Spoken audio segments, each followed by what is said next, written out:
बिस्मिल्लाहिर्रहमानिर्रहीम। अस्सलाम वालेकुम नाज़रीन कराम, मैं हूं मखदूम शहाबुद्दीन और आप देख रहे हैं मेरा फेसबुक और यूट्यूब चैनल। उम्मीद करता हूं आप सब लोग बखैर व आफियत होंगे और जहां भी होंगे अपने अहले खाना समेत खुश भी होंगे और महफूज भी। नाज़रीन कराम, एक जानिब तो कप्तान की लाहौर आमद ने थरथल्ली मचाई है और बहुत से बुर्ज उलटने के करीब हैं और बहुत सौ की हवाइयाँ उड़ी हुई हैं, तो वहीं दूसरी जानिब आज इमरान खान ने बाकायदा तौर पर चीफ इलेक्शन कमिश्नर को गर्दन से दबोच लिया है और पहली बड़ी कामयाबी, या फिर ये कहा जाए कि चीफ इलेक्शन कमिश्नर और मुतासिब इलेक्शन कमीशन की पहली विकेट इमरान खान ने गिरा दी है, तो ये कहना गलत नहीं होगा। जबकि दूसरी जानिब फॉरेन फंडिंग केस से भी बड़ा धमाका सामने आया है और इंपोर्टेड हुकूमत के भारत के साथ कारोबार और ताल्लुकात के हवाले से कुछ नई डेवलपमेंट्स और नए इंकशाफात सामने आए हैं, जिनके हवाले से चीज़ें आपके सामने रखनी हैं। और इमरान खान साहब की जानिब से अपने सपोर्टर्स, अपने वोटर्स और अपने कारकुनों को बड़ा हुक्मनामा जारी कर दिया गया है, अवाम को तैयारी का कह दिया है और अब पाकिस्तान के अंदर हवाओं का रुख किस तरह से तब्दील होना है, ये तमाम तर डेवलपमेंट्स आपके सामने रखी जाएंगी। अब इस सारे के सारे मामले के अंदर पहले तो मैं आपके सामने कुछ डेवलपमेंट्स रख देता हूं। एक जानिब तो पहले सब्सिडी बुरी होती थी, पहले अवाम को रिलीफ बुरा होता था, अब वही रिलीफ अच्छा भी कहा जाएगा, कहलाया जाएगा। और इत्तलात ये है कि आलमी मंडी में तेल की कीमतों में कमी के बावजूद हुकूमत ने अवाम को एक जानिब तो कहा है कि हमने रिलीफ दिया है, हमने पेट्रोल की कीमतें कम करनी है, लेकिन एक मरतबा फिर रिलीफ देने में इंपोर्टेड हुकूमत ने डंडी मार दी है। एक जानिब तो हाई स्पीड डीजल की कीमत में 8 रुपये 95 पैसे, जबकि मिट्टी की तेल में 4 रुपये 62 पैसे इजाफा कर दिया है और पेट्रोल की कीमत में सिर्फ 3 रुपये 5 पैसे कमी का ऐलान किया है। और अब इस मामले को इस तरह से उछाला जा रहा है जैसे इन्होंने पता नहीं अवाम के ऊपर क्या एहसान कर दिया, कुछ कीमतें बढ़ा के यहां से कम कर दी, वो अशियाए खोरोनोश की कीमतों की मद में अवाम के गले पड़ेंगी। और वहीं दूसरी जानिब हुकूमत ने IMF के सामने घुटने टेके हैं और IMF के मुतालबे पर लेवी 2 गुना कर दी है।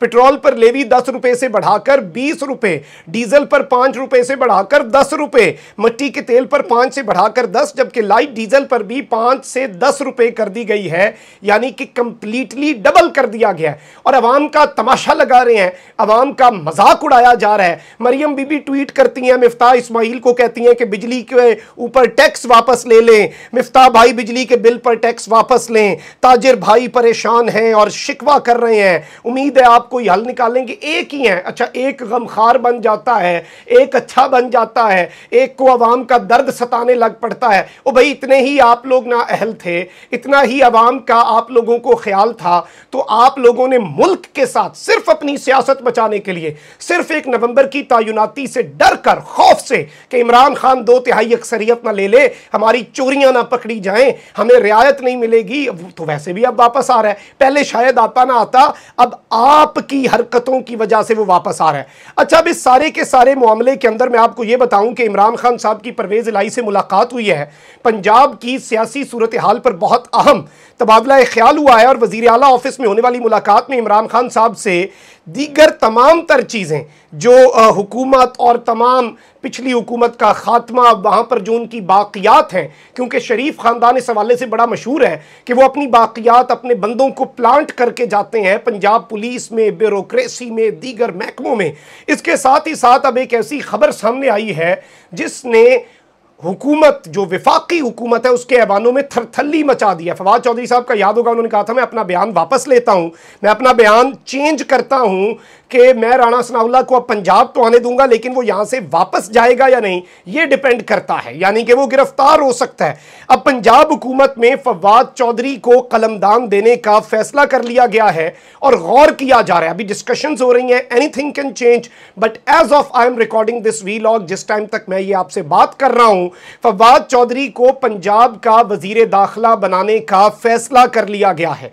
पाकिस्तान तहरीक इंसाफ के चेयरमैन इमरान खान ने इस सारे मामले में पंजाब की काबीना के नामों पर मुशावरत की। परवेज इलाही साहब से टीम अपनी वो पहले भेज चुके हैं। सानिया निश्तर साहिबा जितने बेहतरीन अंदाज में उन्होंने एहसास प्रोग्राम रन किया, अब वो भी वहां पर पहुंच चुकी हैं और दीगर तमाम लोग भी। लेकिन फवाद चौधरी का फील्ड में जाना और असल जो ओहदा है वजीर दाखिला पंजाब, वो ओहदा संभालना, ये बहुत बड़ी खतरे की घंटी इस वक्त इन सब चोरों डाकुओं के लिए बजा चुका है। एक जानिब इमरान खान साहब मॉडल टाउन की इंक्वायरी का भी कह चुके हैं, आते साथ परवेज इलाही साहब ने वो किया। 25 मई को जुल्म और ज्यादती करने वाले अफसरान के साथ जो फवाद चौधरी ने आकर करनी है वो भी फिर देखने से ताल्लुक रखेगा। तो ये एक बहुत अहम डेवलपमेंट है जो कि बड़े बड़े ऐवानों में खलबली मचा चुकी है। इस सारे के सारी सिचुएशन में जो एक और बड़ी अहम डेवलपमेंट सामने आई है वो इस वक्त कॉन्फिडेंस है। और मैंने आपको बताया था कि इस वक्त हल यही है पाकिस्तान के मसाइल का, अगर तो इस प्लान में कोई तब्दीली ना हो कि अक्टूबर में इलेक्शंस हो जाएं या नवंबर के पहले हफ्ते में इलेक्शंस करवा दिए जाएं। जो नया वजीर आजम आए, जो मैंडेट लेकर आए, फ्री एंड फेयर इलेक्शन के जरिए वो अगले चीफ की तैनाती करे, बल्कि जो करना है, जो जो उसे आइन कहता है वो सब करे। और इस वक्त निगरान हुकूमत के हवाले से चीजें कंफर्म हो रही हैं। शेख रशीद साहब ने भी कहा कि इस वक्त बहुत कुछ तय हो चुका है। इमरान खान साहब के हवाले से भी फ्री एंड फेयर इलेक्शन होते हैं तो वो मिसाक़े मईशत पाकिस्तान की डूबती हुई कश्ती को संभालने के लिए, क्योंकि इस वक्त इंपोर्टेड तो रियासत को बिल्कुल साइडलाइन करके सियासत बचाने पर लगी हुई है हुकूमत, तो इमरान खान साहब उसके लिए भी रेडी हो चुके हैं। और ऑब्वियसली एनीथिंग फॉर पाकिस्तान, जो कुछ हम कर रहे हैं ये सब पाकिस्तान के लिए। और अल्लाह ना करे, खाकम बदहन, मेरे मुंह में खाक, अगर पाकिस्तान ही ना रहा तो फिर कौन सियासत करेगा, कौन बेहतरी लाएगा, कौन क्या करेगा। इस सब में इमरान खान साहब ने एक बड़ी अहम स्टेटमेंट दी है और इमरान खान साहब ने अरकान पंजाब असम्बली में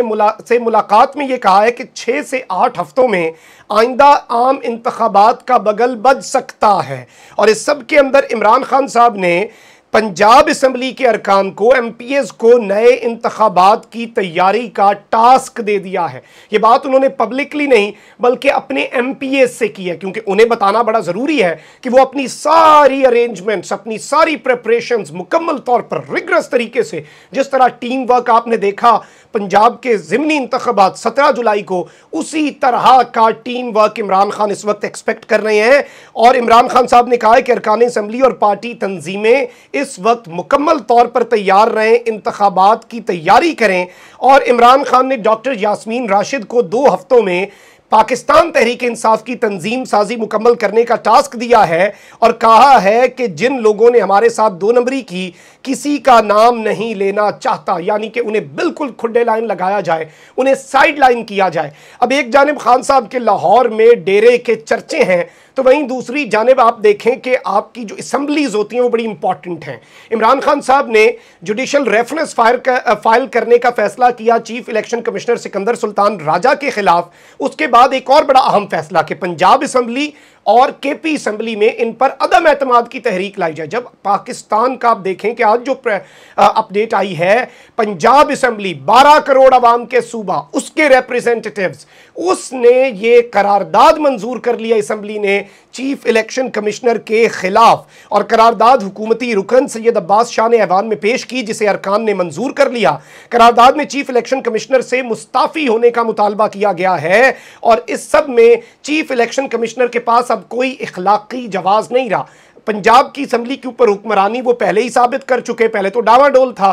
खुफिया रायशुमारी में भी स्पीकर भी अपना मुंतखब कराया, डिप्टी स्पीकर के इंतखाब से वैसे ही भाग गए पीपल्स पार्टी के जो गिलानी साहब के साहबजादे हैं कैंडिडेट। शुरू में बड़ी कोशिश कर रहे थे खरीदो फरोख्त और इस तरह के सरप्राइज की इतलात यही आई मुबैना तौर पर।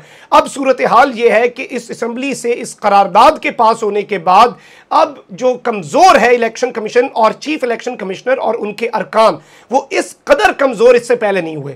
एक पूरे 12 करोड़ की आबादी के सूबे ने, और कप्तान ने बाकायदा तौर पर चीफ इलेक्शन कमिश्नर को इस वक्त दबोच लिया हुआ है, यह कहना गलत नहीं होगा। अब इस सब में एक और स्कैंडल सामने आया है और पाकिस्तान तहरीक इंसाफ के रहनुमा शहबाज गिल, साबिक वजीर आजम शाहिद खाकान अब्बासी का मुबैना माली स्कैंडल, करप्शन का स्कैंडल सामने ले आए हैं। और इन्होंने कहा है कि इन्होंने वजीर होते हुए भारतीय कंपनी से पैसे लिए हैं, वजीर होते हुए। पाकिस्तान का विफाकी वजीर होते हुए उन्होंने कहा कि शाहिद खाकान अब्बासी भारतीय कंपनी से कंसल्टेंसी फीस लेते रहे। जब नैब ने उनसे इस रकम से मुतल्लिक पूछा कि इन्होंने फिर उसके ऊपर क्या पूछा नैब ने कि भाई ये कहां से आई है आपकी ये रकम, तो उन्होंने कहा कि कर्जा लिया है। लेकिन ट्रांजैक्शन पर देखा तो मालूम हुआ कि कंसल्टेंसी की फीस ली है, इन्होंने अपनी सर्विसेज इंडियन कंपनी को दी हैं। अब इस सब के अंदर कौन सी कंसल्टेंसी थी जो भारत से आपको 14 करोड़ रुपए मिल रहे थे और जनवरी 2017 तक वजीर पेट्रोलियम के ओहदे पर बरकरार रहे आप। इस दौरान लीगी रहनुमा को 3 टीटीज आई जिसके जरिए 14 करोड़ रुपए वसूल हुए। जो पैसा मुंतकिल हुआ उसकी तमाम रसीदें मौजूद हैं। ये एक बहुत बड़ा स्कैंडल है क्योंकि देखें हमारे लिए बैरूने मुल्क एक अलग चीज है और भारत एक बिल्कुल कंप्लीटली डिफरेंट चीज है। अगर भारत से कुछ ऐसा होता है तो वो बड़ा इंपॉर्टेंट है। इसमें शहबाज गिल साहब ने मुतालबा किया कि शाहिद खाकान अब्बासी और मैं अपना अकाउंट पब्लिक करते हैं, मालूम हो जाएगा कि किसको कहां से पैसा आया है। पेट्रोलियम के वजीर रहे और गैस बनाने वाली कंपनी से रिश्वत लेते रहे। रिश्वत का नाम कंसल्टेंसी फीस रखा हुआ था, यानी कि भारतीय कंपनी से रिश्वत का इल्जाम। ये एक बहुत बड़ा पिंडोरा बॉक्स है और अब बात निकलेगी तो फिर ये बहुत दूर तलक भी जा सकती है। कमेंट सेक्शन में राय का इजहार जरूर करें। अपना बहुत ख्याल रखें। अल्लाह निगहबान। पाकिस्तान जिंदाबाद।